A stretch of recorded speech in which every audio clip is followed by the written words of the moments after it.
English translation 330th contact. Thursday, 29th August 2002, 14 Sao hours. You frightened me, my friend, when you briefly told me this morning about the recent attempt on your life. So now I am eager to know the details of what happened. It was the 19th attempt to kill you. Yes, it was number 19. But it was not so bad, because everything went well. I could not call you to tell you, because you were with Florina and Njana with your daughter Simyase in the Dal universe, as you told me last week. How is her condition, and how are Asket and Nera?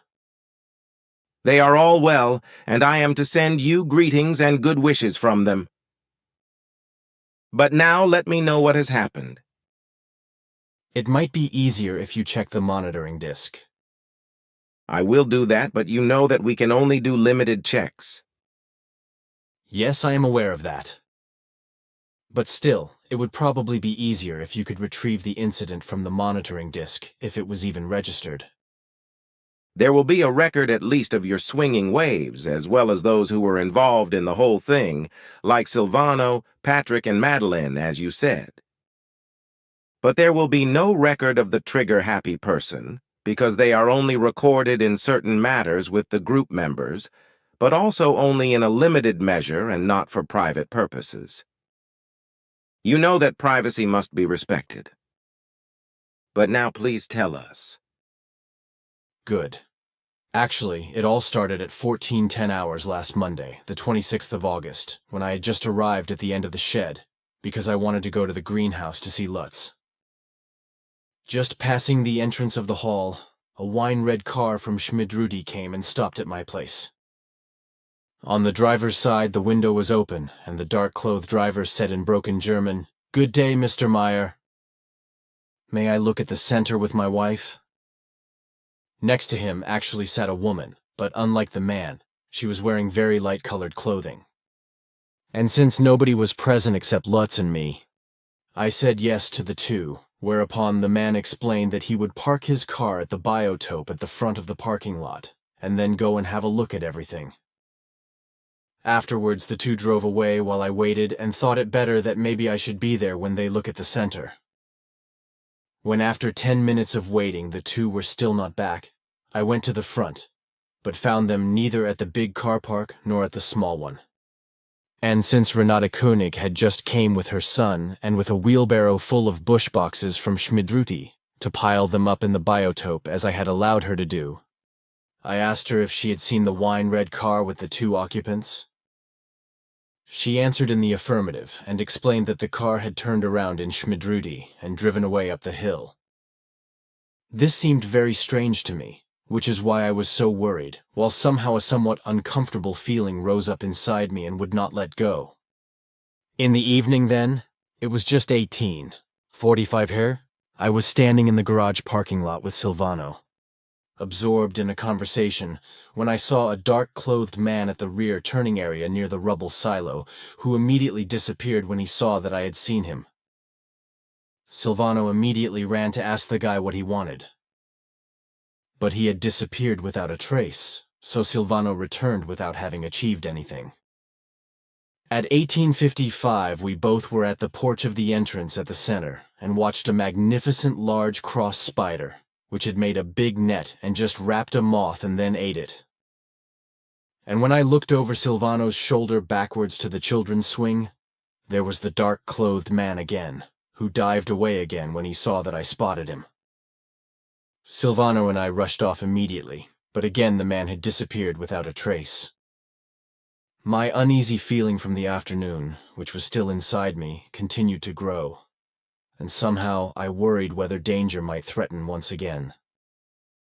At 20 more hours Patrick appeared, with whom I had arranged to play chess, so we sat down at the kitchen table and started our game.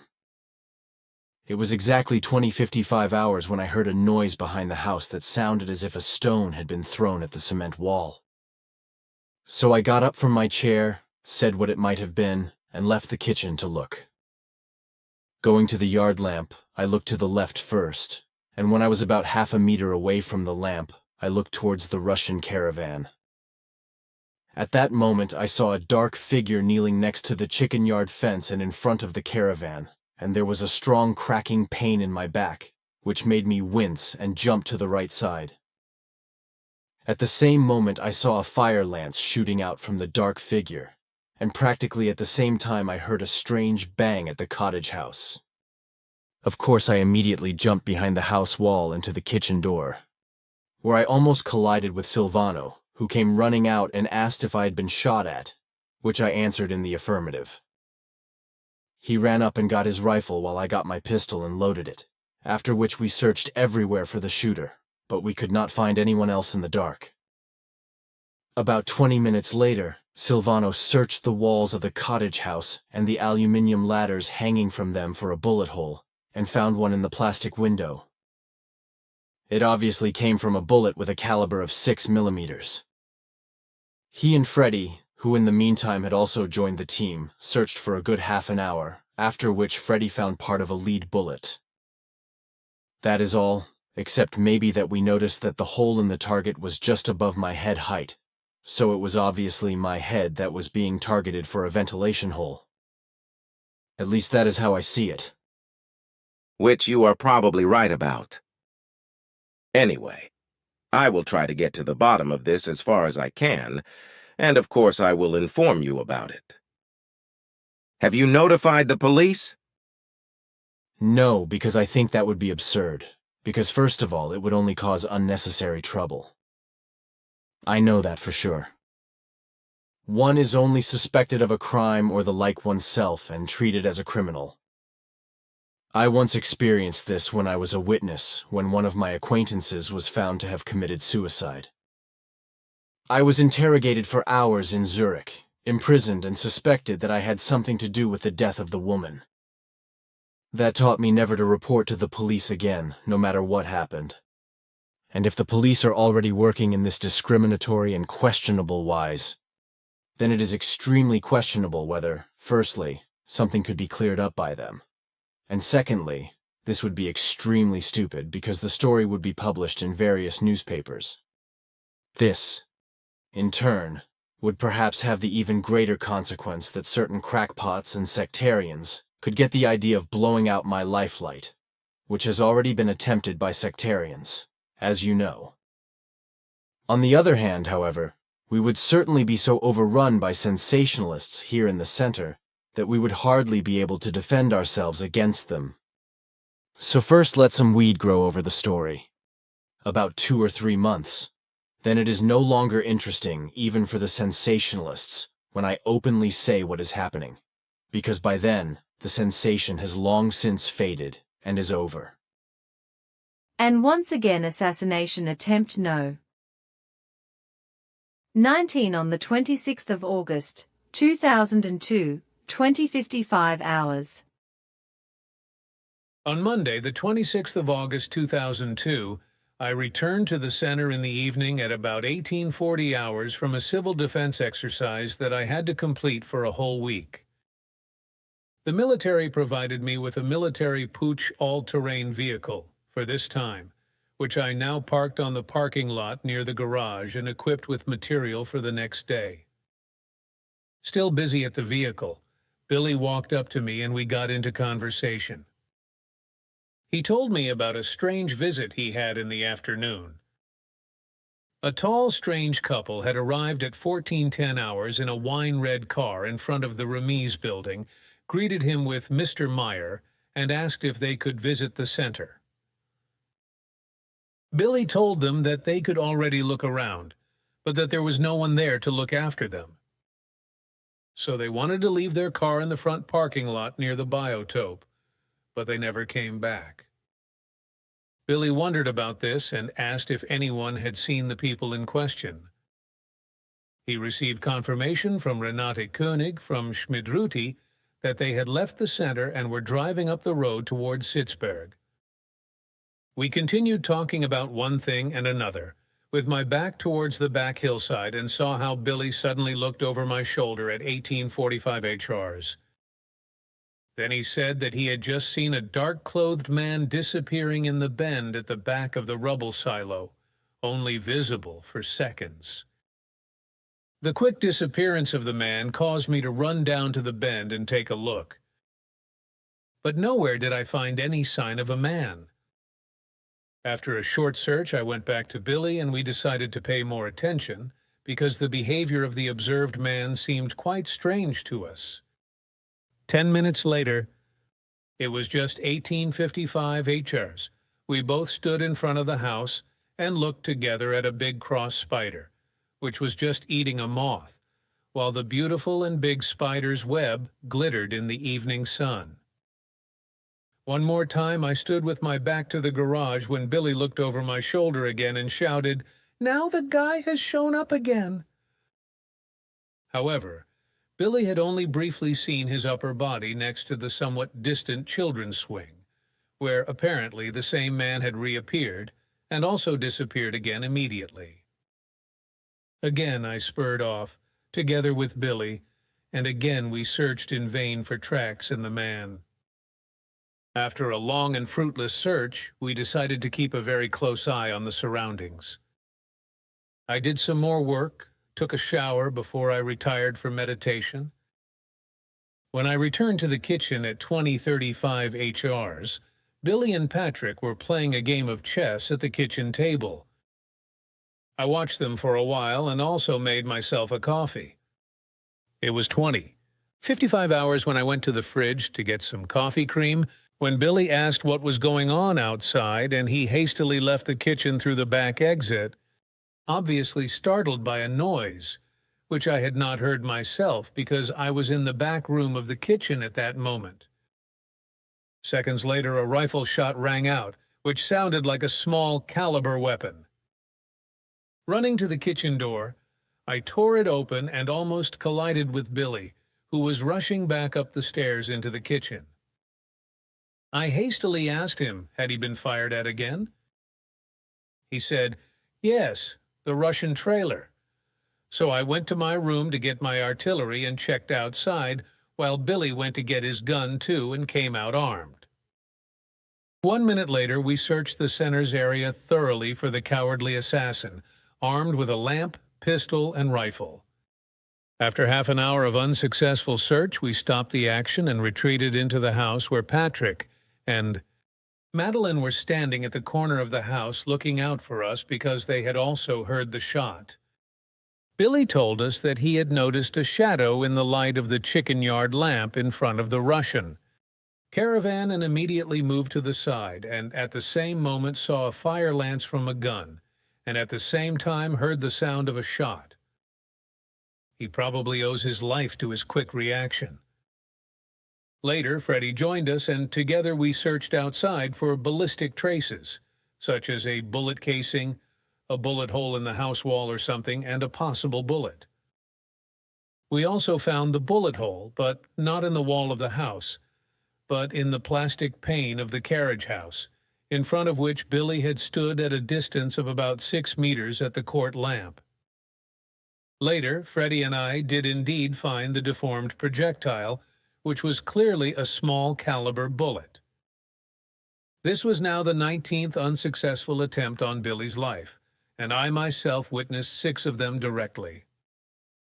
With gallows humor, Billy said that his former patron, King Hussein of Jordan, still had a number of assassinations on his life before he died of cancer, as he had been the subject of 32 assassinations.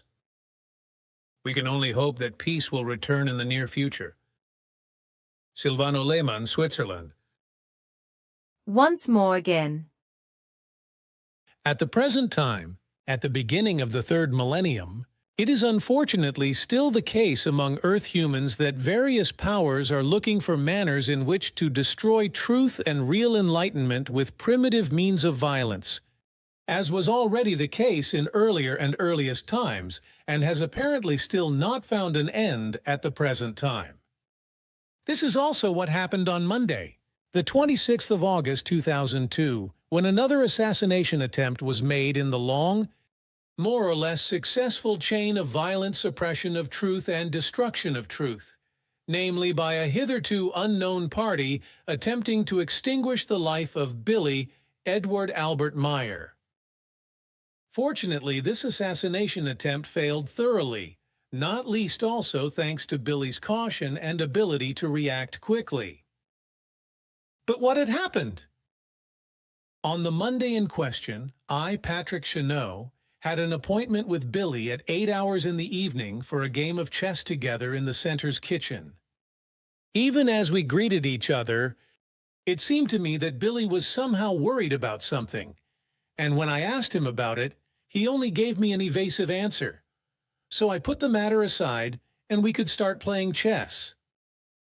It was just when the hands of the two kitchen clocks slipped around 20:55 HRs. Billy and I were still sitting playing chess, and were alone in the kitchen with Silvano Lehmann. Suddenly Billy started up and asked, "What is going on outside?" While at the same time he looked attentively but only briefly in the direction of the kitchen window, only to get up immediately and hurry to the back kitchen door, which leads out into the backyard. When I asked him what was going on, he replied briefly that he had only heard a noise, and then he disappeared through the door to the outside. Since I had not noticed anything in this regard, and had not heard anything either, probably because I was concentrating on my chess game, I simply remained seated and looked out the kitchen window. Only a few seconds later, after Billy had left the kitchen, there was a half-loud bang outside, which sounded to me like a small-caliber rifle shot. Silvano, who had just come out of the kitchen's back room and was standing only about a meter from the door, realized immediately what had happened, because he also heard the shot. He hurriedly pulled open the kitchen door and wanted to run outside in a flash to keep a lookout. But he could not do that because Billy immediately rushed up the stairs and appeared in the doorway, almost colliding with Silvano.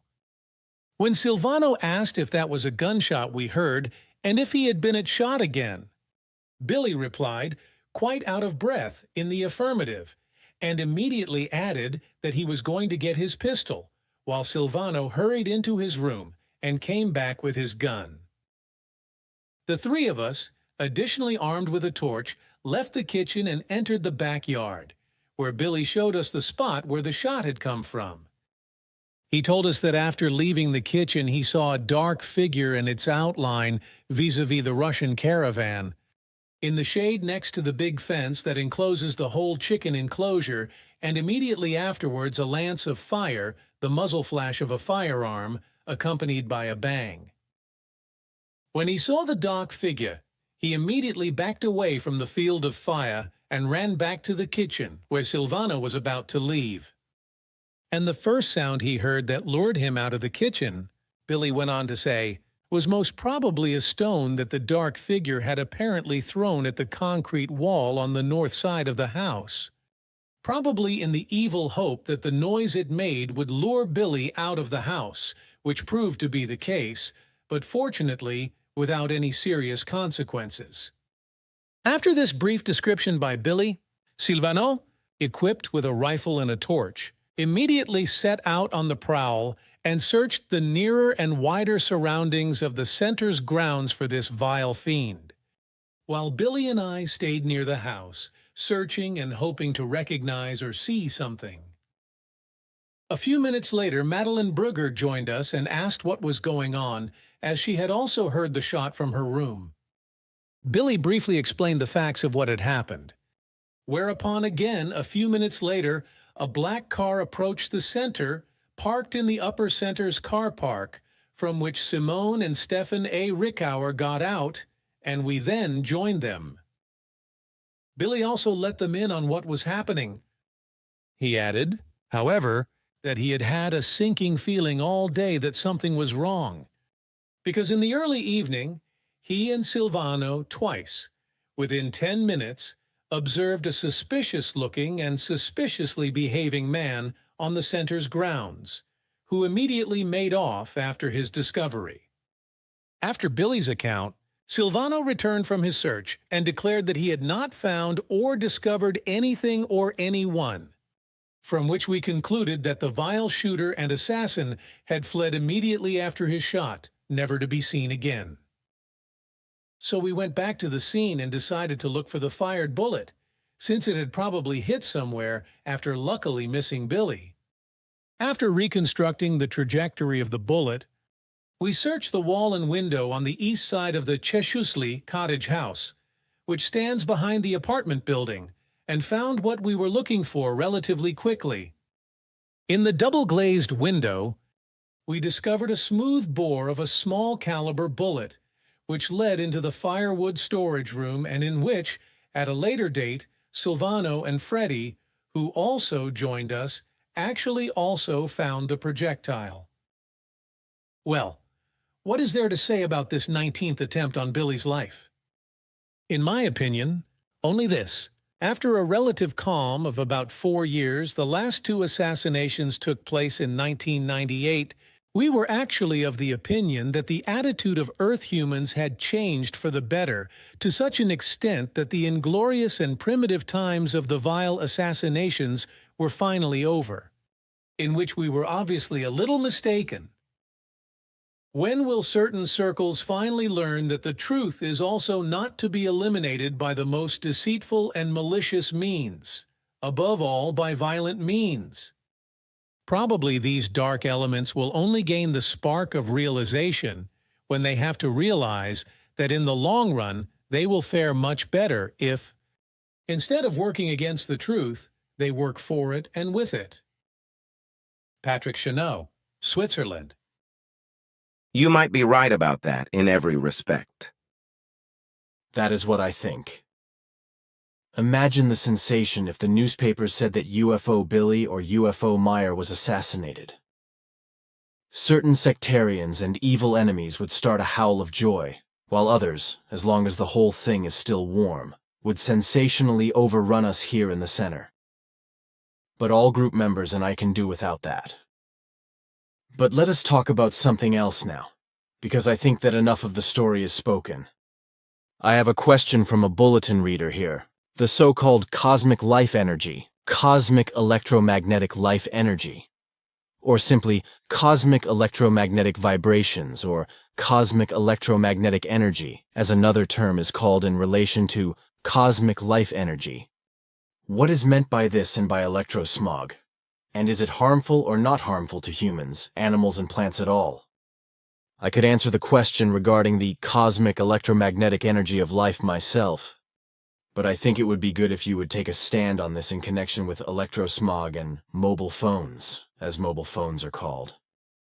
Electrosmog can in no wise be associated with cosmic electromagnetic energy or with cosmic electromagnetic life energy, because in contrast to this, electrosmog is not invigorating for all life forms, but is very harmful, whereby the human being in particular is very susceptible to it, along with pets, wild animals, and plants. Electrosmog fields occur everywhere where electric lines run or where electric apparatuses, plants, generators, or transformer stations, etc. are located. Also radio, television, and mobile phone transmitters, as well as similar receivers, that is to say radio telephones, radio equipment, and mobile phones, or the so-called handies, German term for mobile phone, emit strong emissions of electrosmog, which is nothing else than low-energy electromagnetic fields or low-energy electromagnetic swinging waves. Effects of electrosmog on humans can be, for example, dizziness, consciousness disorders, headaches, brain warming, concentration disorders, allergies, blood diseases, rheumatism, nervous diseases, psychological damage, eating disorders as well as aggression, sleep disorders, forgetfulness, personality changes, depression, visual disorders, even cancer, etc., as the facts show. But this is usually as vehemently disputed elsewhere by the earthly experts and scientists as by the manufacturers of the products emitting electrosmog. To your answer, I can add a small magazine article I received from Bruni. It comes from the magazine Medicine, but unfortunately there is no date available. So listen, the whole thing is quite interesting and it also matches your explanation. Mobile phone harms. The electromagnetic radiation emitted by mobile phones could be more harmful to humans than previously thought. This is the conclusion of a cell culture study by the Finnish Radiation and Nuclear Safety Authority. The study found that mobile phone radiation caused thinning of the walls of blood vessel cells. If this effect, which was observed in the laboratory, also occurs in the human organism, it would disrupt the blood-brain barrier. Headaches, fatigue, and even Alzheimer-like diseases could be the result.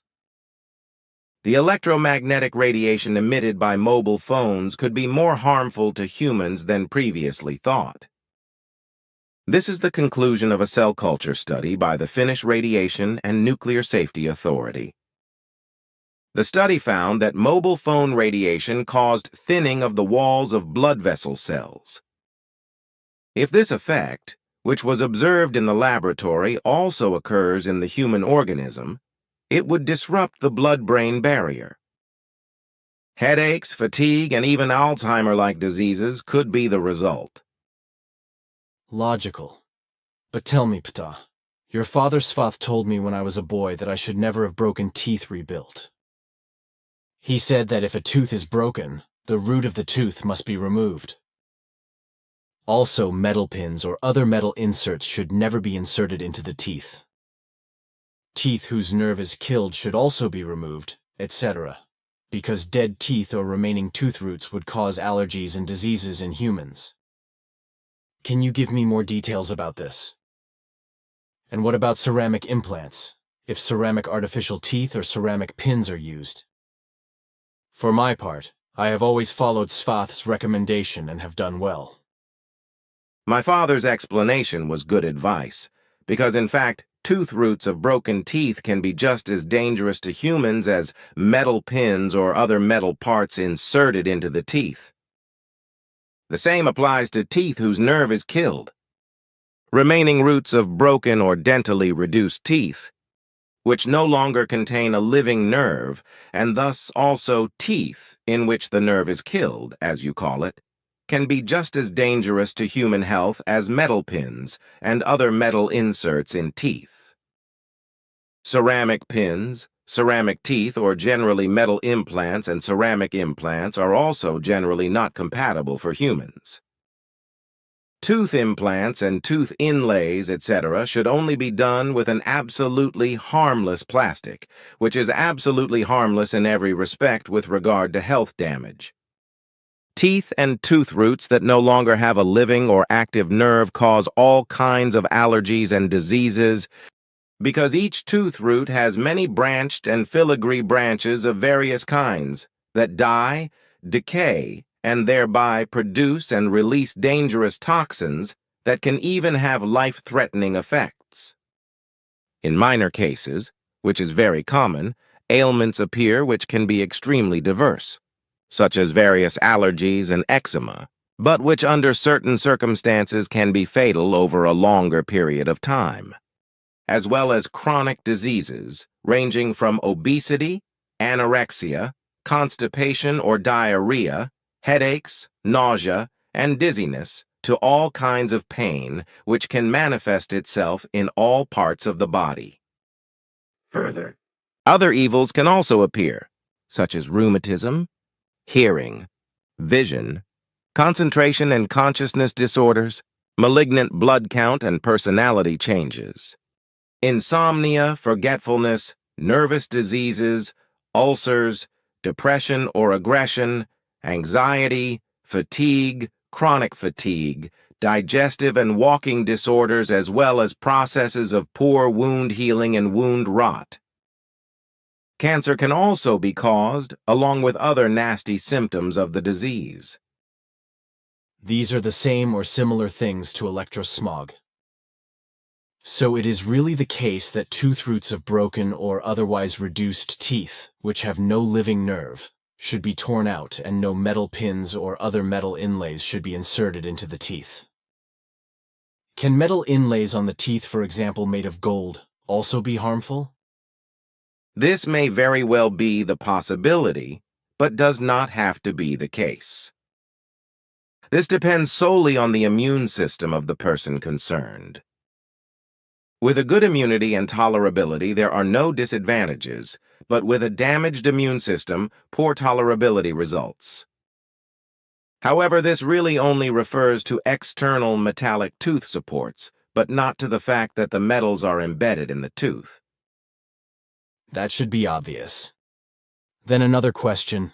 In the Czech Republic, a certain Ivo Benda works around, who, as I have been told, works around on the internet and in books with my photos and writings as well as with all my material in general, and also claims that he is the reincarnation of Ashtar Sharan and is in contact with you. But now I know that all these claims are based on charlatanry, because first of all, you have no contact with any other human being on the earth apart from me, and secondly, Ashtar Sharan's spirit form cannot be reincarnated in an earth human. Because this guy died a few years ago in the Dal universe, and consequently his spirit form cannot return to our Dern universe in terms of rebirth. The facts of all things are as you say. And I would like to state quite clearly that I am not in any way in contact with this man and that all his claims in this regard are untrue. You know that you are our only contact person on the earth in every respect, both telepathically and physically or in any other respect. The man's claims regarding his alleged rebirth as Ashtar Sharan can only be classified as untrue. There is probably nothing more to be explained in this matter, except that we are well acquainted with the man's wheelings and dealings, as you very much downplay his machinations.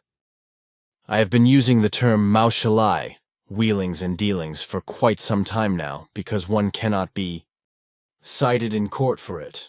At least I suppose not, as it happened to me when I spoke my mind openly about a certain wheeler and dealer. In Switzerland, unfortunately, it is forbidden to speak one's mind openly, and to state the facts by name if you want to expose someone's dishonest machinations, etc. If one does it anyway, then unfortunately there are tough laws in Switzerland that forbid this and punish you, so that you are muzzled, and the truth cannot be publicly disseminated. That is so-called freedom, justice, and the rule of law. In this way, lies, fraud, crime, and swindling are rewarded by the legislation, the administration of justice, and thus by the courts and their jurisdiction, and also by the fact that, when really serious and most egregious crimes as well as violent and capital crimes are committed, the guilty are handled and treated with kid gloves and sentenced to extremely short and inadequate prison terms, if at all, if they are not given a suspended sentence.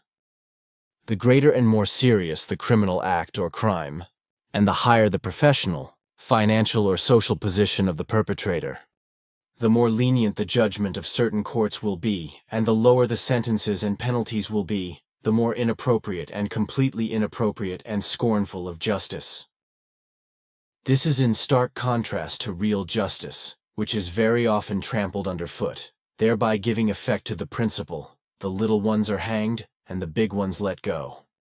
So it also happens that if a person speaks the truth openly and honestly in public with those words that clearly state the facts of the case, he or she will be punished by law for this, because any liar, cheat, swindler, thief, murderer, charlatan, burglar, work-shy person, and criminal can sue in court if one publicly exposes his or her real machinations with the correct descriptions of their character traits and their actions and behavior.